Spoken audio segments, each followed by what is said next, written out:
윤석열 대통령의 3.1절 경축사가 논란을 불렀습니다. 세종시에서는 일장기가 아파트에 내걸리기도 했고요. 지난주에는 12년 만에 일본에서 한일 정상회담 이루어졌는데 윤 대통령의 기자회견 내용과 정상회담 일정, 대통령실과 그리고 여권 인사들의 발언 이런 것들이 모두 소위 식민지 근대화론에 기반을 두고 있는 게 아니냐는 지적이 많습니다.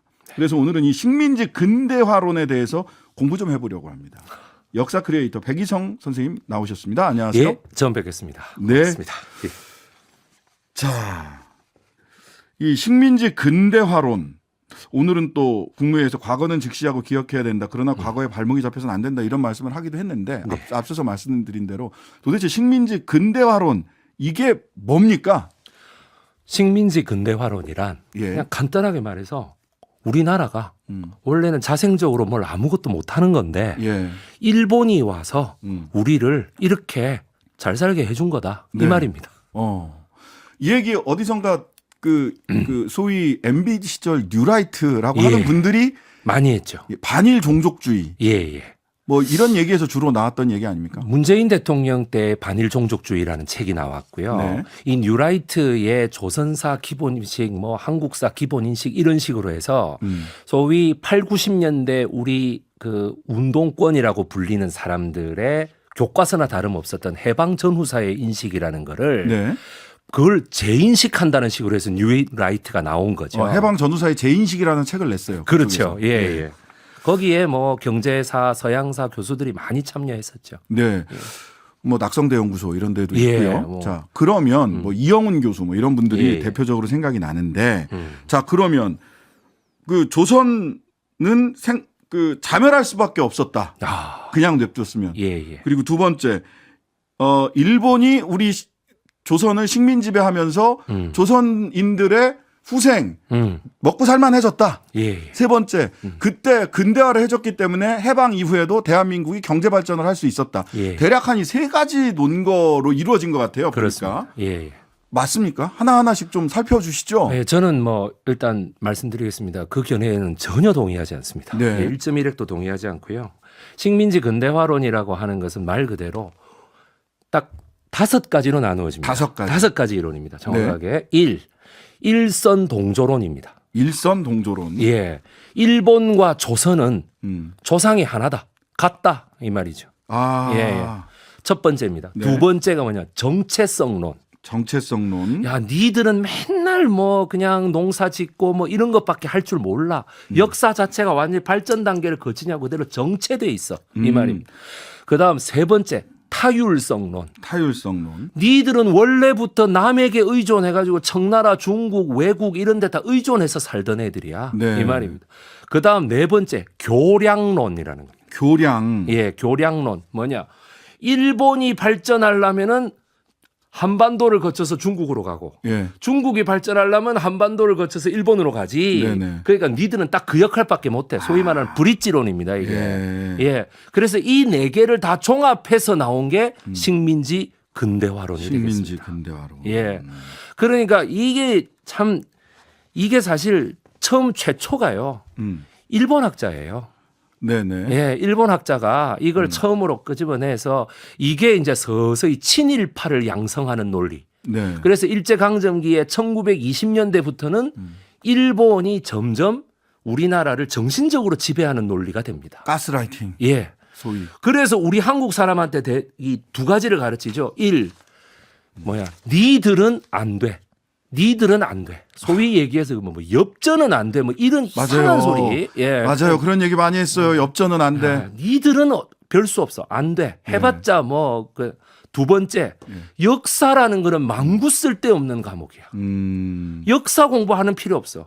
네 물건 하나 파는데 역사라는 건 필요가 없는 거야. 이런 식으로 요 두 개를 가르침으로써 정말 우리 정신 세계를 황폐하게 만들어버린 이론입니다. 이게. 네.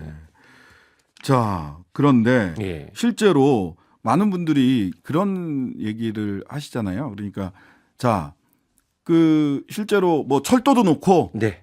전기도 깔고 네. 아니 뭐 좀 옛날 조선 때와는 달리 그 일제 치하에 있으면서 경인선부터 시작해서 철도 놓고 전기 들어오고 좀 먹고 살만해진 거는 맞잖아. 예. 그게 수탈을 위한 거라고 하지만 그 덕분에 조선인들도 떡고물은 좀 먹은 거 아니야? 예. 이거 어떻습니까? 그러면 떡고물만큼의 지분만 요구해야지. 왜 전체 지분을 요구합니까? 네네. 제가 늘 하는 말인데요. 네. 뭐 8대2로 계약했으면 2만 요구하면 되는 거지. 왜 네. 나머지 8도 내 거야. 이게 말이 됩니까? 아. 그러니 제가 늘 하는 말인데 이렇게 주장하시는 분들은 네. 과거는 과거고 과거에 발목이 잡혀서는 안 된다라는 말은 네.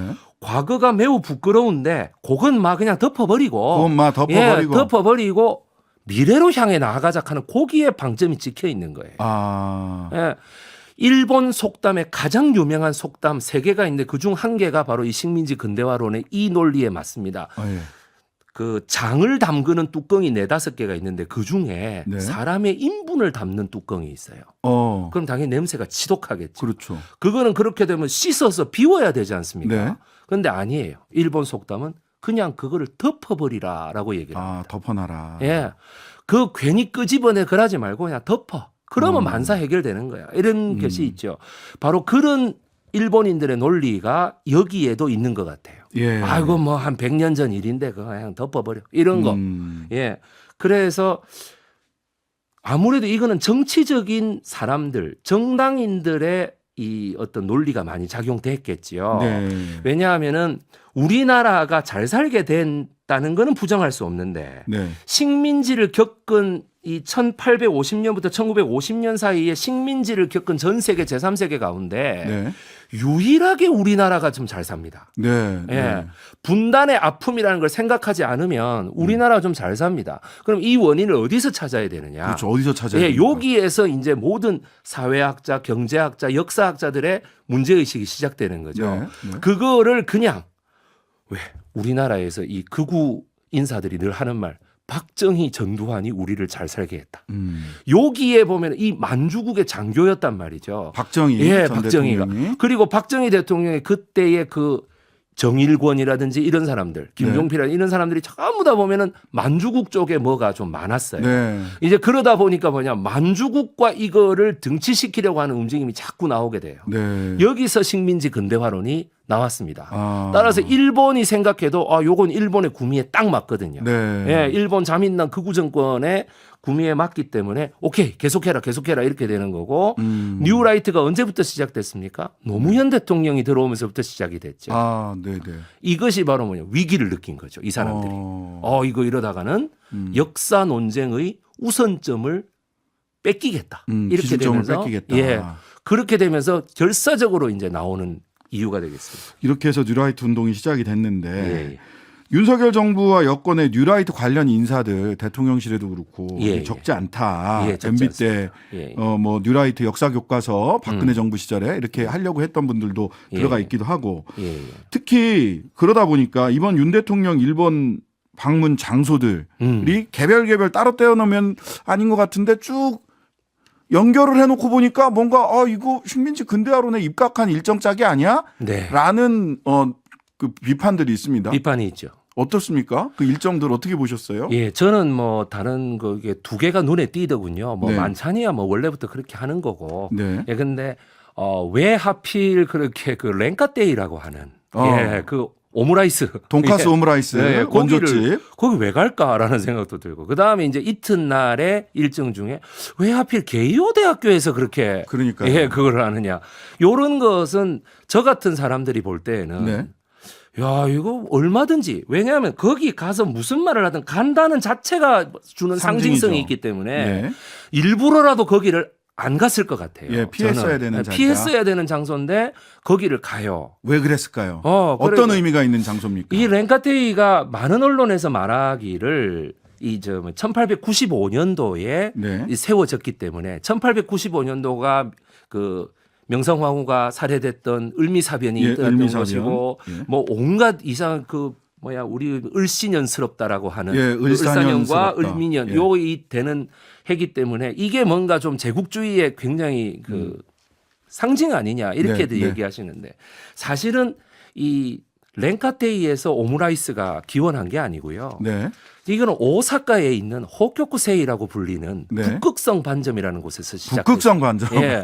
이게 1885년도에 시작됐는데 네. 사실은 중국에서 강제징용 당한 그 중국인 노동자가 네. 제주도에서 강제징용 당한 한국인 여성. 한국 여성하고 결혼을 해가지고 네. 이게 이제 그래서 처음에는 광둥성 요리를 만들어 그 사람이 광둥성 푸젠성 출신이어가지고 네. 만들어 보니 계란이 들어가니까 혼합되니까 일본 사람들이 느끼해서 못 먹겠다 이래 된 거예요. 네. 그래서 계란만 빼가지고 따로 붙인 거예요. 아, 위에다 덮어. 예, 위에서 덮든지 뭐 옆에 두든지 어쨌든 예, 예. 그 아이디어를 그 부인이 냈어요. 네. 한국인. 그래서 예. 그게 워낙 장사가 잘 되니까 렌카떼이에서 그걸 뺏겨간 거죠. 아. 그러니까 제가 하는 말이 왜 이거를 먹으면서 우리나라 대통령이 이 우리 강제징용 당한 중국 노동자하고 일본 노동자가 만든 거예요라고 말했겠습니까? 당연히 안 했겠죠. 누가 네. 술을 제일 잘 드시나요? 네. 의원들 중에서 이런 거 뭐 물어봤다고 술이 제일 하시던데. 세냐 뭐 이런 거 예, 물어보고 예. 뭐 호텔 직원들이 박수 쳤다 뭐 그런 소리 하고 예, 예. 그 다음이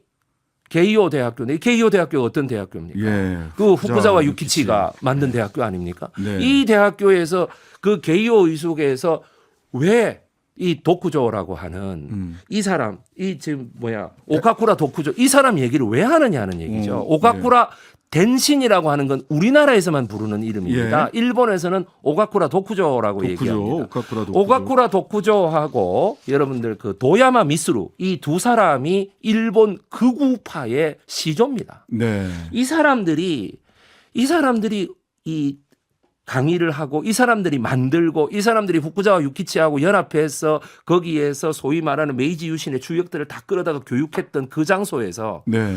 왜 차라리 여기서 무슨 독립운동을 막 강조하는 연설을 하신 게 아니라 네. 강의 중에 오카쿠다 도쿠조의 용기에 대해서 얘기를 한단 말이죠. 그 용기라는 게 뭡니까? 동북아시아를 잡아먹자는 용기 아닌가요? 그렇죠. 구라파랑 싸울 용기. 그렇죠. 예. 예. 그러니까 이게 저로서는 그래서 도대체 저기 가서 무슨 얘기를 하나 생각했더니 결국에는 혹시나 했더니 역시나였습니다. 예. 참 이게 그래서 저는 뭐 어제도 한번 이 자리에서 말씀드렸는데 야 이거 일본이 철저히 준비해서 그렇습니다. 그런 일정을 만든 건가? 예, 예. 그러면은 대통령실에서 너무 의전비서관이나 또는 예. 대통령실에 있는 분들이 일본한테 사실 조롱당한 거 아닌가? 예. 일본 아니면 대통령실에서 직접 이 일정을 같이 만들었다면 네. 이런 사정을 모를 리가 없는데 어제 김태효 차장이 YTN이가 나와서 얘기하는 거 보니까 뭐 일본 국내 정치 상황까지 다 알고 계시더라고요. 아유, 당연히 알겠죠. 예. 예. 거기 뭐 아무나 들어가겠습니까? 네. 예. 그러니까 제가 볼 때는 대통령실이 도대체 왜 이런 행동을 할 수밖에 없는가? 네. 제가 정확하게 말씀드리자면은 일본은 사회과학 학문이 굉장히 발달해 있습니다. 예, 예. 사회과학이라는 건 뭐냐면 감정을 넣어서 무슨 학문을 논문을 쓰고 이게 아니고 그렇죠. 철저한 통계 자료를 중심으로 해가지고 하는 학문이 발달해 있어요. 네. 이게 일본의 그 1903년부터 어디서부터 시작되면 일본 고등농업학교 도쿄에 있는 네. 고등농업학교에서부터 시작됩니다. 네. 날씨를 전부 다 데이터화 해가지고 빅데이터를 일본부터 시작했다 할 정도 과언이 네. 아니거든요. 네. 지금 그 고등농업학교가 히토츠바시 대학교라는 대학교로 돼 있습니다. 거기가 윤석열 거기가 대통령 바로 아버님이 갔던 데 그렇죠. 아니에요? 유학 유기종 갔던데? 교수가 예. 제1호 문부과학성 장학생으로 가서 예, 1966년, 67년. 그렇죠. 그래서 가서 공부를 하고 돌아왔죠. 그래서 예. 통계를 보는 자료를 어떻게 모으며 네. 그 자료를 어떻게 해석하며 해석한 자료를 바탕으로 해서 어떻게 상황 판단을 하고 행동으로 옮겨갈 것인가. 네. 정책을 수립할 것인가. 네. 그 정책은 어떻게 또 자료에 의거해서 실천해 나갈 것인가. 네. 이런 거를 가르치는 학교예요. 네. 네. 결국에는 일본의 문부과학성 시스템, 일본 문부성의 그 한국 유학생을 받아들이는 시스템이라는 것이 맨 먼저가 통계학으로부터 시작했다는 점을 우리가 굉장히 주의 깊게 볼 필요가 있습니다. 네. 그래서 통계학을 배워놓으면 이게 사회과학으로도 쓸 수 있고 자연과학으로도 쓸 수 있고 공학으로도 쓸 수 있고 다 쓸 수 있거든요. 네. 경제학으로도 쓸 수 있고. 그러고 나서 정확하게 5년 뒤부터는 바로 역사 전공자들을 받아들이기 시작합니다. 다 예. 계획이 있었네. 예, 일본 예. 문부성은. 아니 이 사람들이 야구를 한일 대표팀하고 WBC를 해도 예. 준비위원회가 1년 전부터 꾸려져서 어. 우리 선발 투수들을 공을 하나하나 데이터를 분석하는 사람들입니다. 네. 그럼 자 통계학, 역사 그럼 그거를 가지고 이제 예. 식민지 그렇죠. 근대화론. 근대화가 됐다라는 이거를 통계를 만들어내는 거죠. 바로 1903년에 이 조선에 대한 미학론을 주장하는 사람이 바로 오카쿠라 덴신. 바로 윤석열 대통령이 그 게이오대에서 인용한 바로 그 사람입니다. 네네. 그러고 나서 이제 후쿠다 도쿠죠. 이마니시 류 요렇게 세 명이 적극적으로 조선니들은 아무것도 안 돼. 니들은 원래 정체적이고 니들은 원래 반도에 갇혀 있고 니들은 원래 중국 아니면 아무것도 못했던 애들이야. 소위 이렇게. 우리가 예전에는 예. 식민사관이다라고 예, 얘기를 그렇죠. 했던 그거죠. 그게 이제 식민지 근대화론과 동전의 양면처럼 붙어 있는 거죠. 맞습니다. 그래서 이 식민사관에 참 슬프게도 서울대학교 국사학과의 그 초창기 멤버였던 이병도 교수가 예. 예. 이마니시 류의 수제자였다는 것이 참 슬픕니다. 예. 예. 참 이렇게 그 끈질기게 자생하고 예. 퍼져가고 있습니다. 예. 그 식민지 근대화론이. 그리고 네. 대통령실에서 이런 일정을 작성하거나 대통령의 연설문을 작성한 사람들도 예. 혹시 그런 식민지 근대화론에 입각한 세계관을 가지고 있는 게 아닌가라는 예. 의심이 드는데 네. 자 이거 우리가 어떻게 받아들여야 됩니까? 어떤 태세를 갖춰야 될까요? 예, 오늘 그 국회 외교통일통상위원회에 그 정말 참 얘기를 들어보니까 네. 박진 장관이 네. 그 출석을 했는데 네. 거기에 이제 민주당 김상희 의원이 나와서 네. 막 몰아붙이더라고요. 네. 거기서 하는 말이 우리가 그럴 리가 있겠습니까? 답변이 이렇더라고. 우리 정부를 믿으십니까? 일본 정부를 믿으십니까? 네네. 근데 죄송합니다마는 저부터도 좀 신뢰가 사라져서 제가 오늘 여기 나와서 반드시 이 말씀은 드려야 되겠다. 네. 무신분립입니다. 네. 네. 신뢰가 없이는 어떠한 정치가 더 설 수가 없습니다. 네. 지금 신뢰가 사라졌는데 무슨 말을 한들 믿겠습니까? 네. 정말 대통령실부터 행정부가 총단결해가지고요. 국민들의 신뢰를 다시 살려놔야 됩니다. 네. 네. 이거는 국민들이 어떻게 할 문제가 아니고 행정부에서 조치를 해야 되는 부분이에요. 네. 예. 오죽하면 저희들이 일본 NHK 방송의 보도를 믿겠어요. 요즘은 지지통신 NHK 열심히 들여다보게 돼요. 예, 그렇습니다. 참나.